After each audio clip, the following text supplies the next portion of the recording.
Bàsicament no crec que hi hagi un problema amb el traçat de l'AVE.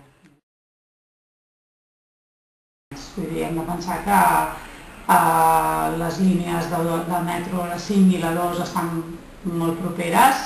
No fa gaire es va fer la línia 2, ni que ho va dir absolutament res, i estan molt més superficials que no que serà el túnel de l'AVE. Per tant, vull dir, pràcticament no hi ha d'haver cap problema. Els mateixos que estan tenint ara respecte a vibracions i de més, suposo que seran els mateixos.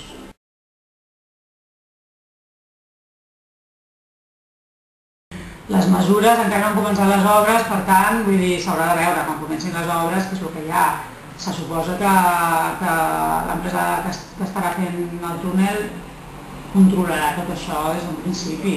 Hi ha molta alarma social i suposo que es controlarà força bé des d'un principi. Tot això ha sortit arrel del tema del Carmel. Abans ningú es preocupava per si li sortiria una esquerra o no.